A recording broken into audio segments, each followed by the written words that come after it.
ka-reloan, mga ka-budget warrior, at mga estudyanteng naghahabol ng school supplies. Welcome back sa ating channel! Ngayong pasukan siguradong may mga gastusin na naman tayo. Uniform, notebook, project, pamasahe. Parang bawat linggo may dahilan para mabutas yung wallet natin. Kaya nang makita ko mga ka-reloan itong online lending application na to, na sinasabing madaling utangan, mas maliit ang bawas kumpara sa iba, at hindi rin yung tipong utang ngayon, bayad agad sa loob ng 7 days. Napaisip ako, teka lang, may himala ba dito o may plot twist na naman ito?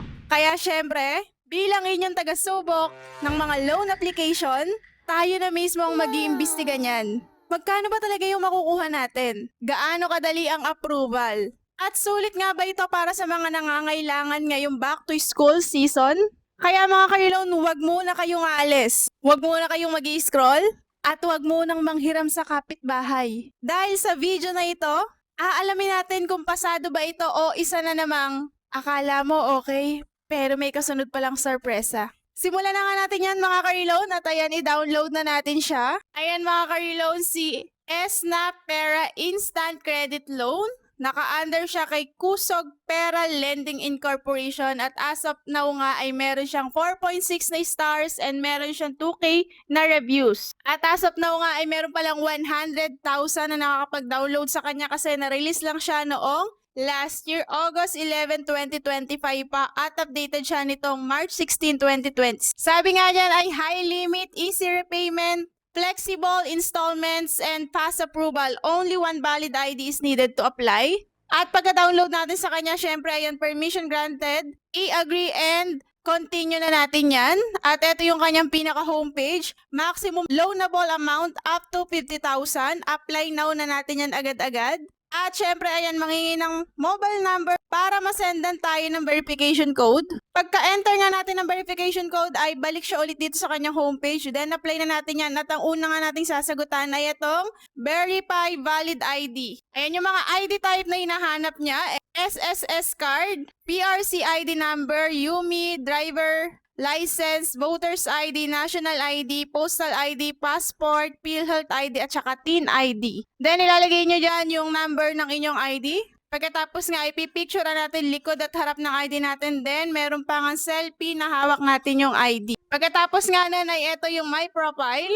Get cash with 4 easy steps lang naman daw. So, ito personal information, employment information, bank information, at saka yung contact information lang yung sasagutan natin. So, dito sa personal profile, ayan yung first name, last name, middle name, birth date, gender, education, marital status, religion, current address, address details, at saka kung kailan daw ba tayo pwedeng tawagan or kung kailan tayo nakakontakt. Pagkatapos nga nun, employment information agad, job type, years of service, company name, monthly income, official office telephone, work address, saka detailed address, yun naman ay mga optional lang. Dito nga pala ay pwede yung self-employed, pwedeng unemployed, pwedeng housewife, pwedeng student. So kapag yun naman yung nilagay nyo dyan, hindi naman na kayo hihinga ng mga company name. Kapag nilagay nyo na wala kayong trabaho. Then susunod nga nun ay bank information na tayo, payment method, e-wallet, at saka pwedeng cash pick up. Sa cash pick up naman ay sa ML Louvillier siya.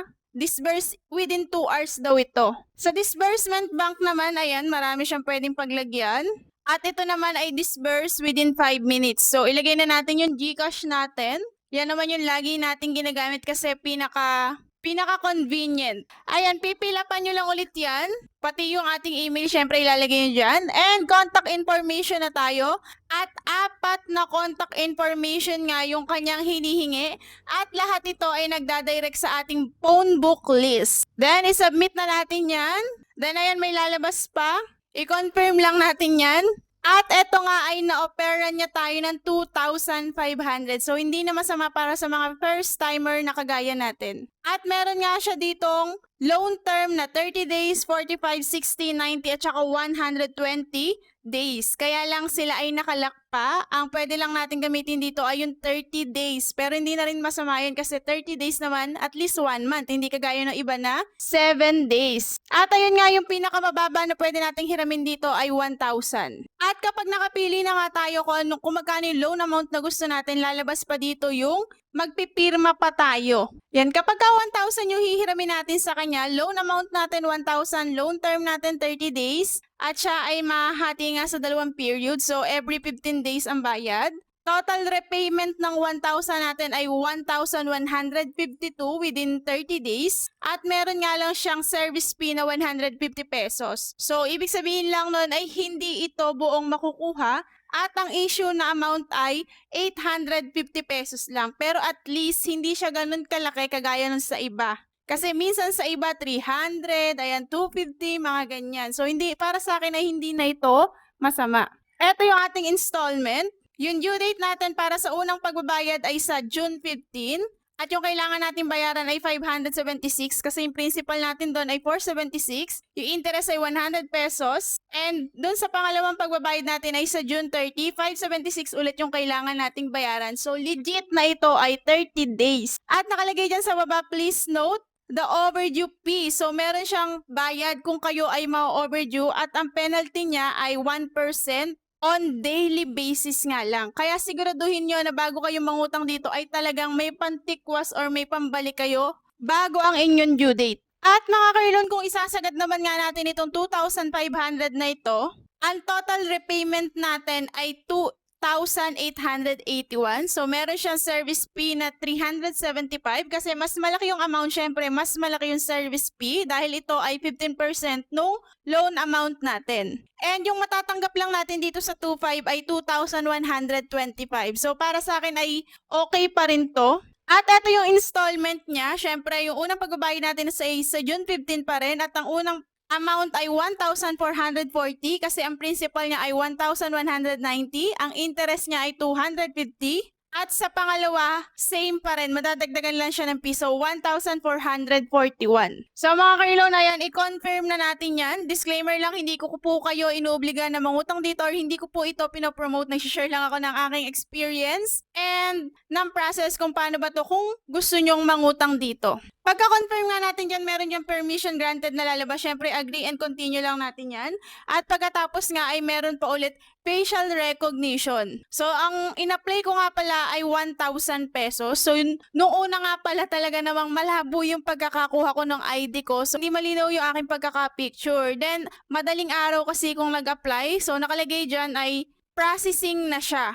At nakalagay pa nga dyan, submitting proof of income or employment can improve your approval rate. Pero hindi na ako naglagay. At yung application nga doon na to ay tumatagal ng 1 to 3 hours. So, inantay ko siya kanina madaling araw. Hindi niya ako binigyan nung madaling araw. Siyempre, siguro hindi ito 24/7.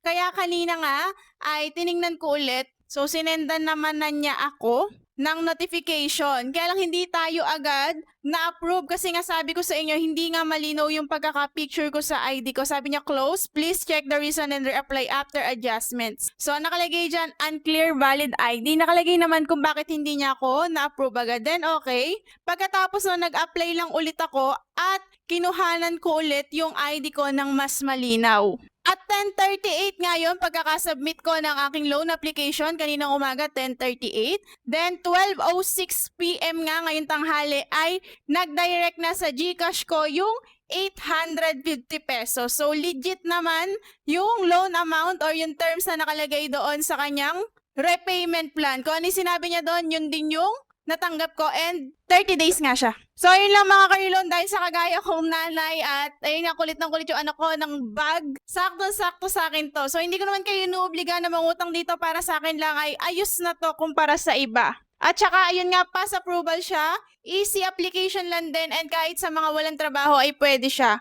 Tapos, ang ikinatuwa ko pa nga dito ay dun sa settings niya, meron siyang delete account. So, kung ayaw mo na, pwede ka nang mag-cancel sa kanya. So, inuulit ko po, hindi ko po kayo inuobliga na mangutang dito and hindi ko rin po ito pinopromote. Nag-share lang po ako ng aking experience na baka sakaling makakatulong din sa inyo. So, yun lang mga ka-reloan, ang tungkol sa video natin ngayon. So, kung nakatulong sa inyo itong video natin, please like and share nyo na rin para makatulong tayo sa iba and mag-comment na rin kayo na experience nyo dito kay Sana Pera. And kung hindi pa kayo nakasubscribe, ay pindutin nyo na yan and hit the notification bell para updated kayo tuwing mag-upload tayo. Yun lang and maraming salamat. See you on my next video. Sana ay makahon na tayo lahat sa pagkakautang and iwasan natin yung tapal-tapal system. Siya nga pala yung nanalo sa ating 100 Gcash giveaway nitong nakaraang linggo. Yan, magko-comment lang kayo. Hiningi ko na yung number nyo. Mag-chat na kayo sa aking page. Yun lang. Bye!